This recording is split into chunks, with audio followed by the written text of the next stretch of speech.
Unified 911, anong matutulong namin sa'yo? Anya ti maitulong miken ka po. Anong may tatabang ko sa imo? Unsay akong ikatabang nimo? Ngini makadabang na misal ka no? Sa anumang wika o dialekto, may tulong na darating sa iyo.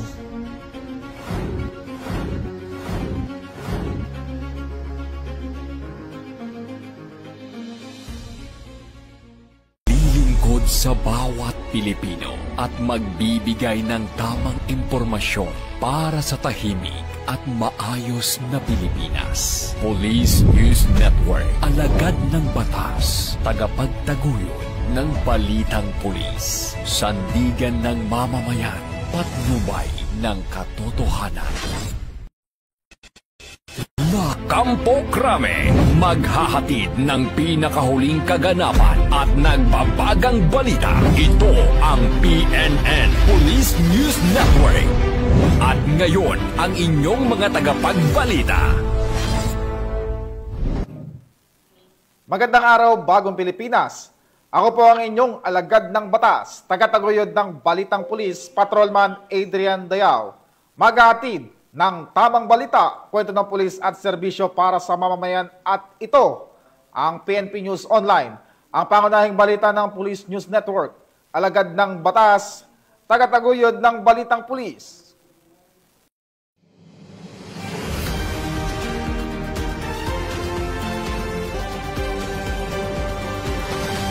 Ngayon ay araw ng Sabado at narito ang mga balitang nakalap ng ating mga PNN correspondent sa loob ng linggong ito.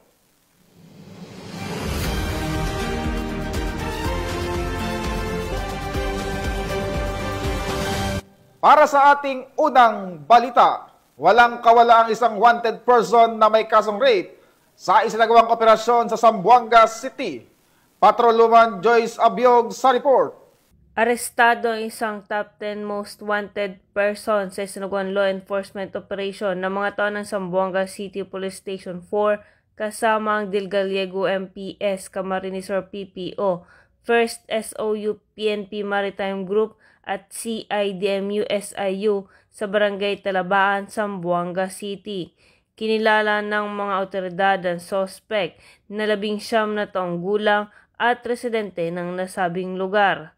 Ang operasyon ay naging matagumpay sa bisa ng warrant of arrest sa kasong rape na inisyo ni Honorable Arniel A. Dating, Acting Presiding Judge, Branch 56 Regional Trial Court, 5th Judicial Region, Libmanan, Camarines Sur, dated February 3, 2025, na walang inirekomendang piyansa. Sa ngayon, ang nasabing suspect ay nasa kusodiya na ng Zamboanga City Police Station 4 para sa tamang dokumentasyon at disposisyon. Mula rito sa Zamboanga Peninsula, ako ang inyong PNN correspondent, Patrolwoman Joyce Abiog, alagad ng batas, tagataguyod ng Balitang Pulis. Maraming salamat sa iyo, Patrolwoman Abiog. Arestado ang 30 anyos na drug suspect sa isinagawang bypass operation ng Ozamis City Police Station sa Misamis Occidental. Tinutukan niyan ni Patrolwoman Risa Sahonia. Arestado ang isang individual sa ikinasang bypass operation ng mga operatiba ng Ozamis City PNP sa Barangay Baybay Triunfo, Ozamis City, Misamis Occidental. Kinilala ni Police Lieutenant Colonel Harvey Abellanosa, officer in charge ng Ozamis City Police Station, ang suspect na si alias RR. Lalaki, 30 anyos, may live-in partner at residente ng nasabing lugar.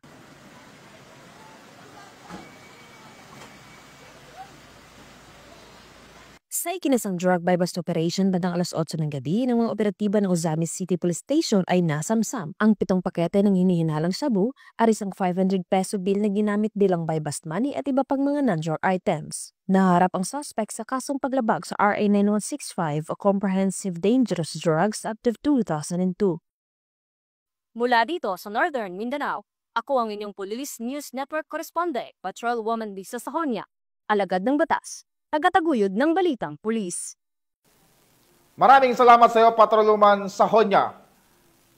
Arestado ang drug suspect sa nagawang bypass operation ng mga otoridad sa Coronadal City. Magbabalita dyan si Patrolwoman Braylin Jean Cabonilas. Isang 60 anyos na magsasaka na aresto ng mga otoridad matapos mahuli sa isinagawang bypass operation kaugnay sa illegal na droga sa Barangay San Jose, Coronadal City, nito lamang ika-Oktubre 3, 2025. Kinilala ang suspect na si alias Ray, may asawa at residente ng Barangay Zone 1, Coronadal City. Na-recover sa pag-iingat ng suspect ang dalawang heat-sealed transparent plastic sachet na hinihinalang shabu na tinatayang may bigat na 25 grams na nagkakahalaga ng 170,000. Naaresto ang suspect sa pinagsanib puwersa ng Coronadal City Police Station, Provincial Drug Enforcement Unit 12, katuwang ang 1st South Cotabato Provincial Mobile Force Company at South Cotabato Provincial Intelligence Unit 12. Sa ngayon, nasa kustodiya na ng Coronadal City Police Station ang suspect at mahaharap sa kasong paglabag sa RA 9165 o Comprehensive Dangerous Drugs Act of 2002. Patuloy ang ating kapulisan sa pagpapaigting ng kampanya kontra iligal na droga sa bansa tungo sa bagong Pilipinas. Mula dito sa Police Regional Office 12, ako po inyong PNN Correspondent, Patrolwoman Braylin Jean Cabonilas, alagad ng batas, tagataguyod ng Balitang Pulis. Maraming salamat sa iyo, Patrolwoman Cabonilas. Patay ang isang SK chairman at kanyang kapatid, habang sugatan naman ang responding pulis sa pamamaril sa Cotabato City. Patrolwoman Angela Bandarlipe sa report. Nasawi ang dalawang magkapatid habang sugatan naman ng isang pulis matapos ang pananambang sa Barangay Poblacion 5, Cotabato City nito lamang ika-4 na Oktubre taong kasalukuyan. Kinilala ni Police Colonel Jeben Imbungkayaw, City Director ng Cotabato City, ang magkapatid na nasawi na sina Prince Mohas Rafsanjani Matanog, isang SK chairman ng naturang lugar, Muammar Salvador Matanog, at isang pulis na si Patrolman Narsaiden Lagyali na siyang sugatan. Ayon sa ulat ng mga otoridad, binabaybay umano ng mga biktimang naturang lugar sakay na isang Toyota Race nang bigla na lamang umanong tambagan at pinagbabaril ng mga suspect na sakay naman na isang Honda XRM. Agad namang rumesponde ang naturang pulis sa crime scene na nagtamo ng tama ng bala matapos paputokan ng mga suspect. Kaagad namang dinala ang mga sugatan sa paggamutan upang malapatan ng paunang lunas. Samantala, 94 na basyo ng balang na-recover ng PNP SOCO sa crime scene. Patuloy naman ang sinasagawang investigasyon ng Cotabato City PNP para makakalap ng iba pang impormasyon at matukoy ang mga suspect sa likod ng pamamaril. Mula rito sa Rio ng Bangsamoro, ako ang iyong PNN Correspondent, Patrolwoman Angela Bandarlipe, alagad ng batas, tagataguyod ng Balitang Pulis. Maraming salamat sa iyo, Patrolwoman Bandarlipe. Samantala, mahigit 1 milyong piso halaga ng iligal na droga ang nakumpiska sa 3 lalaki sa isinagawang anti-illegal drug operation ng Regional Drug Enforcement Unit 6. Patrolwoman Julibel Albior, ibalita mo. Hindi na nakapalag sa mga kapulisan ng 3 binata nang maaresto sa isinagawang bypass operation ng Regional Police Drug Enforcement Unit 6 sa Zone 15 Barangay Calaparan, Arevalo, Iloilo City, bandang madaling araw ng Biyernes nito lamang ika-3 ng Oktubre taong kasalukuyan. Kinilala ang mga nadakip na sina alias Miko, 22 anyos, itinuturing na main target, at magkapatid na sina alias Allen, 20 anyos, at alias Carl, 18 anyos, pawang mga binata, at residente ng nasabing barangay. Ayon kay Police Major Marvin Villanueva, Deputy Chief ng RPDEU 6, nabilhan si alias Miko ng isang bulto ng hinihinalang shabu ng pulis na nagpanggap na pusher buyer gamit ang 12,000 pesos na marked money. Matapos ang transaksyon, na-recover pa sa kanya ang 2 sachet at 3 jumbo size sachet ng shabu na nakalagay sa loob ng isang cellphone box sa kanyang silid. Nakuhanan din ng tig-1 sachet ng hinihinalang shabu ang magkapatid na alias Allen at alias Carl. Ayon pa kay Police Major Marvin Villanueva, 1 buwan nilang minanmanan ang aktibidad ng pangunahing suspect bago nilunsad ang operasyon. Lumalabas din sa investigasyon na posibleng ginagamit bilang drug den ang bahay ng pangunahing target kung saan umano iniiwan ng isang kaibigang nakilala lamang sa alias na Dave mula sa Zone 12 Calaparan ang supply ng illegal na droga. Tinatayang aabot sa humigit kumulang 170 gramo ang nakumpiskang hinihinalang shabu na may estimated standard drug price na 1,156,000 pesos. Kasalukuyang nasa kustodiya na ng Iloilo City Police Station 6 ang 3 suspect at naharap sa kasong paglabag sa Republic Act 9165 o ang Comprehensive Dangerous Drugs Act of 2002. Ang matagumpay na operasyon na ito ay patunay ng masusing trabaho at dedikasyon ng Iloilo PNP sa paglaban sa iligal na droga para sa mas ligtas na bagong Pilipinas. Mula dito sa Western Visayas, ako ang inyong Police News Network Correspondent, Patrolwoman Julibel Albior, alagad ng batas, tagataguyod ng Balitang Pulis. Maraming salamat sa iyo, Patrolwoman Albior. Matapos tumama ang malakas na lindol sa hilagang bahagi ng Cebu, nagsagawa ng relief operation ang Cebu PNP kasama at ibang bahagi ng ahensya ng pamahalaan para sa pamilyang naapektuhan ng lindol. Patrolwoman Flora May Azares sa report. Magandang araw, Bagong Pilipinas. Kasalukuyan po ay dito po tayo ngayon sa Barangay Dakit, Bugo City, Cebu, kung saan ang ating kapulisan ay tumutulong sa pamimigay ng relief goods at magbigay ng seguridad sa mga apektadong residente. Matapos ang malakas na lindol na yumanig sa hilagang bahagi ng Cebu, agad na isinagawa ang relief operations upang tulungan ang mga pamilyang naapektuhan ng kalamidad sa Barangay Dakit, Bugo City, Cebu.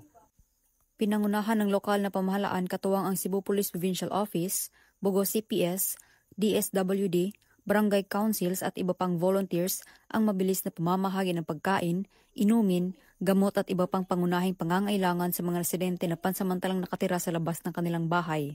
Kami po ay nakatuwang po dito bilang reactionary standby support force. At kasama po natin ngayon ang iba't ibang hanay ng gobyerno, ang mga galing DSWD, mga galing LGUs, ang mga barangay at ng mga city offices ng Bugo City. Dito po sa gymnasium na po ito ay kung saan tayo po ay tumutulong o nag-assist sa pamimigay ng mga ayuda sa ating mga nasalanta po na kababayan dito sa bayan ng Bugo.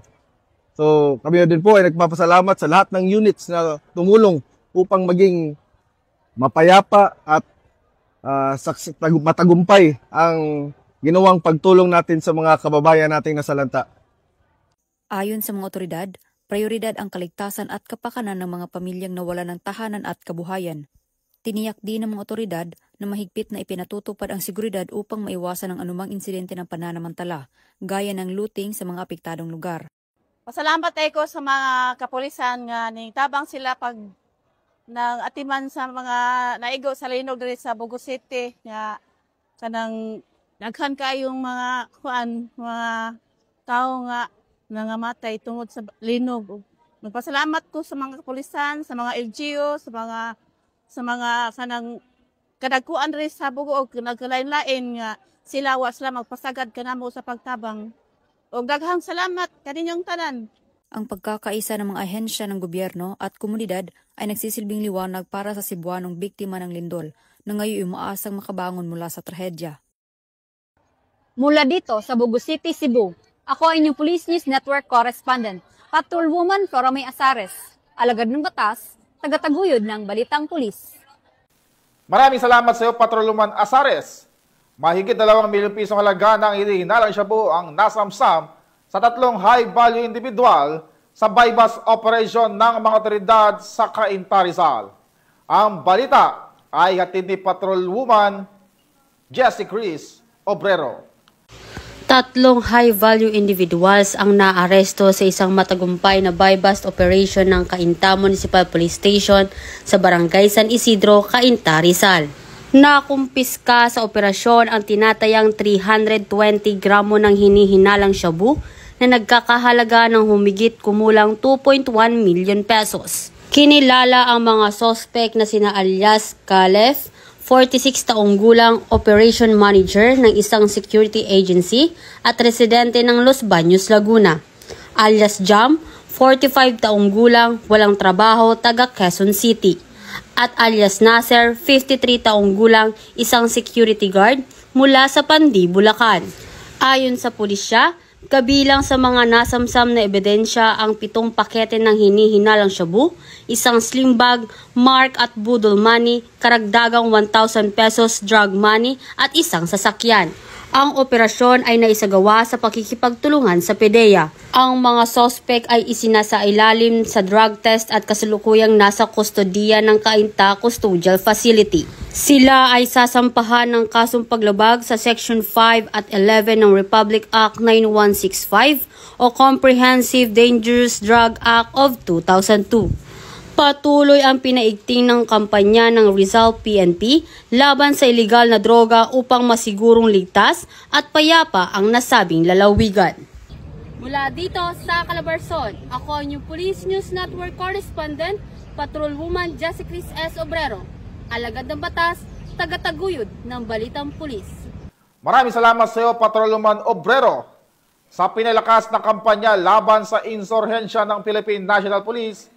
26 na miyembro ng Communist Terrorist Group at Communist Front Organization ang voluntaryong sumuko sa Police Regional Office 1. Tinutukan niya ni Police Corporal Mark Anthony Pico.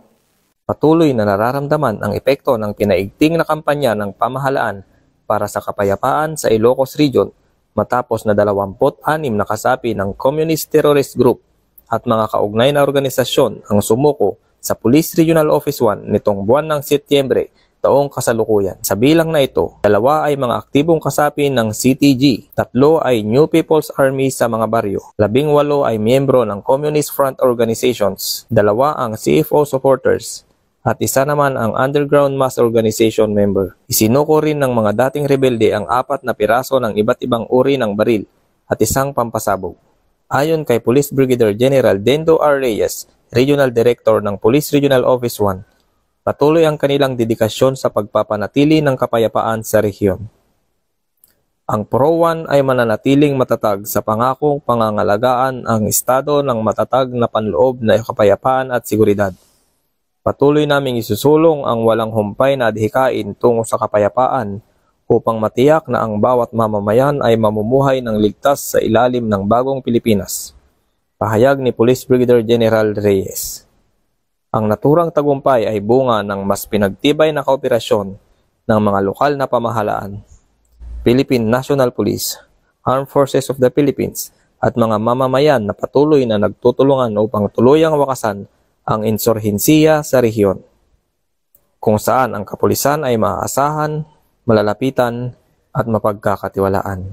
Mula dito sa Ilocos Region, ako ang inyong PNN Correspondent, Police Corporal Mark Anthony Pico, alagad ng batas, tagataguyod ng Balitang Pulis. Maraming salamat sa iyo, Police Corporal Pico. At yan ang mga balitang nakalap ng ating mga PNN correspondents mula Luzon, Visayas at Mindanao sa loob po ng linggong ito. Sa ngalan ng pamunuan ng Philippine National Police sa pangunguna ni Acting Chief PNP Police Lieutenant General Jose Melencio Nartates Jr., at sa pamumuno ni President Ferdinand Bongbong Marcos Jr. kami maglilingkod sa bawat Pilipino at magbibigay ng tama at balanseng balita bilang bagong PNP para sa bagong Pilipinas. Mula po rito sa tanggapan ng tagapag-ugnay ng Pambansang Pulisya, ako po ang inyong alagad ng batas, tagataguyod ng Balitang Pulis, Patrolman Adrian Dayao, maghahatid ng tamang balita, kwento ng pulis, at serbisyo para sa mamamayan, at ito ang PNP News Online, ang pangunahing balita ng Police News Network.